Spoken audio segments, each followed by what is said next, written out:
Hi. Let's talk a little bit about Gail Rubin's text, The Traffic in Women. In this piece, Rubin notes that the nature and origins of women's oppression is a very interesting topic, since knowing the root causes of oppression can lead us to some kind of insight on how we can work to eliminate oppression. However, as Rubin suggests, finding the specific origins of oppression is virtually impossible, since so much time and history has passed. So rather than search for the origins of oppression as such, that is, where and when precisely did gender oppression begin, in order to find the cause of it, Rubin wants to offer an explanation of the problem of gender oppression. And this can also give us insight on how we might mitigate gender oppression in our current society. Rubin's thesis is pretty simple, even if her argument is somewhat complex. Rubin's thesis here is that sex and gender are a product of social relations. Sex and gender, then, are not innate qualities of human beings, but they're social constructions in the sense that they're based on conventional means of human relations. Rubin begins her discussion from a socialist feminist perspective. Socialist feminism was pretty popular in the 70s and 80s, and there are still Marxist feminists. To a large degree, Marxist feminism is not currently the primary or majority approach to feminism, or is not the primary feminist method or methodology. But a Marxist approach starts from the position of a historical materialism. Historical materialism is an analysis of how social relations have material effects in our society. And this is precisely the kind of approach that Gail Rubin is taking here. So she discusses, for example, how gold is only counted as money, as currency, in a society that has specific social relations. That is, gold is simply a raw material. It's something that exists in the world, and it only becomes currency. It only becomes money, a means of paying for things, a means of capital, in a specific social relation where it's counted as such. And in the same way, women only become prostitutes or housewives or victims of rape within a society that practices certain kinds of social relations. That is, we're in a society where if we are talking about a group of people known as prostitutes, we are very likely referring to women and not men. We're very likely referring to women and not people who hold bachelor's degrees, for example.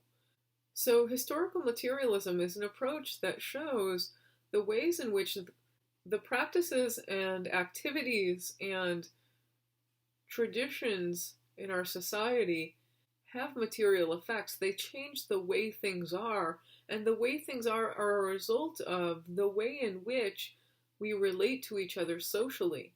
So the certain kinds of systems and structures that are put in place will cause material conditions to come about. So the question that Rubin really wants us to think about is, what are the social relations through which women's material conditions just are conditions of oppression? That is, how is it the case that merely by being born female, you're at a greater risk of being sexually harassed, or a greater risk of being raped, at a much smaller risk of becoming president or a CEO? What are the social relations through which being a man or a woman shape the conditions of your life? And in particular for women, how is it the case that the material conditions for women are that of gender oppression in multiple forms? So she digs into this from a Marxist perspective. She talks a little bit about Marx, a little bit about Engels, and a little bit about Levi-Strauss in order to analyze social relations, to try to make clear to the reader that specific social relations do change the material conditions for women in particular ways, and that we have to be able to raise our consciousnesses or have knowledge about, be aware about the ways in which those social relations shape our lives and shape our material conditions. So, a la Levi-Strauss and Freud, females are the raw material for a social apparatus that produces women. So women are a product of social relations. We take female-bodied beings and produce women. And we'll see this line of thought again when we read Beauvoir's Introduction to the Second Sex. We'll also question whether or not this is the case when we read Anne Fausto Sterling's text, which shows that there's not clearly two biological sexes. So Rubin explains how the sex-gender system is a set of arrangements through which and by which a given society transforms biological sex into products of humanity. So based on the genitals that you have, that will determine a whole host of things about how you relate to the world and to other people, and to what kind of world it is that we live in. Marx's theory, of course, was this very complex explanatory resource to do class analysis, an analysis about wage labor and the division of labor between the capitalists and the proletariat. In Marxism has been applied to questions of gender inequality, questions of gender oppression by Marxist feminists. And some of these Marxist feminists have tried to locate the oppression of women in a critique of capitalism. That is, by discussing the exploitation of labor, the division of labor, and reproductive labor, some feminists have argued that capitalism is the cause or the origin of gender oppression. But this is a problematic line of argument because the oppression of women existed far prior to the existence of capitalism as an economic system. The oppression of women has existed in all kinds of different economic systems, including feudalism. We can look back to philosophical texts written in the 300s BC by Aristotle and Plato, and we can identify the ways in which gender oppression was at play in their society. Women were seen as just barely one notch above slaves. Of course, Aristotle and many of the dead white male philosophers discuss women as being non-rational, irrational beings. Man is rational, a reasoning, intelligent, knowing being, and women are embodied, irrational, hysterical. This has been the narrative throughout the last several millennia about the distinction between men and women. So obviously this precedes capitalism as a system which has only been in place for a couple of hundred years. So the accounts from Marxist feminists might help to explain the ways in which women's usefulness within capitalism has been exploitative, but they do not explain the origins or causes of gender oppression. So Rubin then moves on to Engels, who was a contemporary of Marx's. In fact, they did a lot of writing together. But Engels actually digs a little bit deeper and acknowledges gender as a separate issue, as an issue separate from class analysis. So for Engels, relationships of sex and gender are distinct from relationships of production and reproduction. So social organization, social relationships, the structure of a society is determined both by an economic system, modes of production, divisions of labor, and by family structures, modes of reproduction. So every society has some form of economic activity, and that economic activity provides the means of acquiring food and other goods and basic necessities, whether that system is capitalist or not. Similarly, every society has some form of sex-gender system to provide the means of a family structure. However, these means are conventional They vary from society to society, geographically, they vary culturally across time, it changes. Economic structures as well as gender structures are somewhat arbitrary. They're conventional. They're not innate. They're not natural. There's no one sex gender system. There's no one economic system. These systems are conventional. They're socially constructed. They're socially produced and reproduced. Rubin also wants to make sure that we understand that the sex gender system then is a neutral term. It doesn't refer to any one kind of sex gender system. For example, that there are males and females, and masculine-bodied beings are males and feminine-bodied beings are females. That may be one sex gender system, but it's certainly not the only one. So the sex gender system is a neutral or abstract term that could refer to any particular kind of sex gender system. In the same way that economy is a general or abstract term that can refer to particular economies or particular economic structures, such as capitalism. So the particular means and material effects of the economy or of the family depend upon contingent social relations. They are conventional. They change over time. They change from society to society. The family and the sex gender system of a given society is completely conventional. Certainly it's not innate. It's a product of social relations. And this is the focus of Rubin's text, to interrogate social relations in order to better understand how sex and gender are products of social relations and how the sex gender system has been structured in such a way that the material conditions of women are material conditions of oppression. So she starts then by looking at the kinship structure. Since the sex gender system is a product of kinship, of the way that we arrange family, she will look at kinship and the social relations of kinship structures in order to gain some insight on how it is that we might mitigate, change, eliminate gender oppression in our society. Looking at this particular convention, which is a social relation, kinship is not some biological class or category. It's actually a social relation, because the people who we are related to because of social conventions that say who can marry whom, who can love whom, who can bear children with whom. So kinship is a social relation which varies among cultures. It's different in different cultures. Who you can marry, who you're allowed to marry, who you're not allowed to marry, this varies by culture.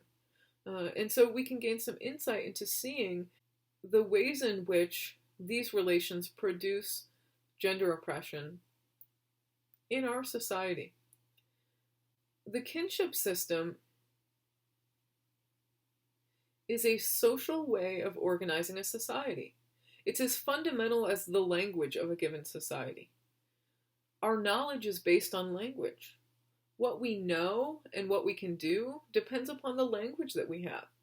And language is conventional. It varies from culture to culture. And in the same way, kinship systems are conventional. They vary from culture to culture. And kinship systems are a way of organizing a society. Different societies are differently organized in terms of kinship structure. So it's a system of categories and statuses that often contradict genetic relationships. And it determines to whom one can be married, which varies by culture, both geographically and temporally. So in looking at the kinship structure, Rubin identifies a couple of different practices that she thinks can give us a little bit of insight into the oppression of women. She talks about gift giving and the incest taboo. Rubin argues that gift giving is pretty universal. It's a practice that is in place in most societies, historically and geographically.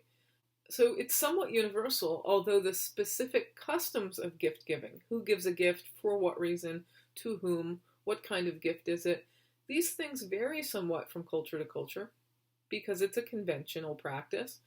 But the significance of gift giving has been fairly universal in that gift giving promotes trust between the giver and receiver of a gift. It promotes solidarity among the givers and receivers of gifts. And it promotes mutual aid, bonds of friendship. So gifts were in the past and remain threads of social discourse, ways of relating to others to create bonds of friendship, to create trust. This remains the case today. According to Levi-Strauss, marriage is the most basic form of gift exchange. And it's a form of gift exchange in which women have become the most precious gifts. So marriage originated as a way to give a very important gift from one man to another man. Women were given as gifts from one family, one man, to another man to create a bond between those men and those families. And these bonds of friendship, these bonds of solidarity, provided social and economic power to men, but of course not to women. And this is still evident in today's marriages in our society. There are remnants of this. If you ever wondered why it is a father gives away his daughter, and that's part of a wedding ceremony, this is residue from the practice of gift giving. The reason that marriage even started to be a thing was because men gave women away as gifts. And we still see this in contemporary marriage ceremonies. We may not know why it happens. We may not know why it's so important to ask our fathers to give us away. But this still acts as a symbolic gesture of women as being men's property and being given from one man to another. Of course, it's not the same now as it was previously, but we can certainly see the remnants of that practice still having a hold on this social practice as it exists today. I mean, why don't mothers give daughters away? Why don't mothers and fathers give daughters away? Isn't it odd that it would be a father's right to give away his daughter, but not a mother's? That does tell us something about gender roles as they still exist in our society. Although the practice has changed somewhat, it still shows a difference in gender and how that reflects social power. In addition to gift giving, Rubin talks about the incest taboo. Most people think that there's an incest taboo, that you should not have sex with or marry a close relative, like a brother or a sister or a father or mother or a first cousin, because there's a risk of genetic deformities. This is what most people believe. That's why we have an incest taboo. But in fact, as Rubin pretty convincingly argues, that can't really be the reason for an incest taboo, because although in our society, the rules are you do not marry your mother or father or brother or sister or first cousin or uncle, in some societies there is an incest taboo, but that means that you must marry a first cousin or you're supposed to marry an uncle. So again, this is a conventional practice which varies from culture to culture. The incest taboo is not in place to prevent genetic deformities. Rather, the incest taboo ensures that exchanges occur between men, typically between certain nuclear families. These exchanges produce benefits, social power for men. As the givers of gifts, men are exchange partners. So women are the objects being exchanged. They don't set the terms of the exchange, and this still holds true on many levels today, even though it may not be as obvious as it was in the past, or it is in other cultures that practice things like arranged marriages, or marriages to certain relatives. For Rubin, the traffic in women, women being gifts of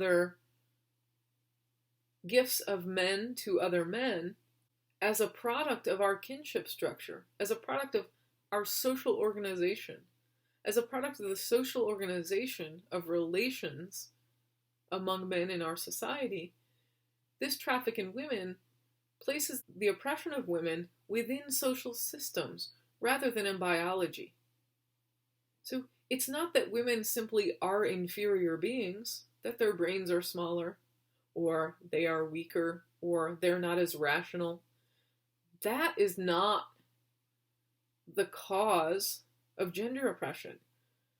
The causes of gender oppression can be found in social relations such as kinship structures, in social practices such as gift giving, where women are the objects, in social practices such as incest taboos that require women to be the property of particular men. So we have to look at social systems in order to mitigate gender oppression. The exchange of women is a fundamental aspect of kinship structures. It is through kinship as a system of social relations that sex and gender are organized and produced. And in this social organization of the family, men have full rights, but as gifts, women do not have full rights. Social relations, then, are organized in such a way that men exchange status, they exchange wealth, access, lineage, rights, even people, in order to benefit from these relations, while women remain the objects of these relations. And you might say, well, but we don't practice gift giving like that. It's not as if one man sells his daughter to another man and that's how marriage works today. But I would urge you to reconsider the prevalence of women as gifts or commodities in our society.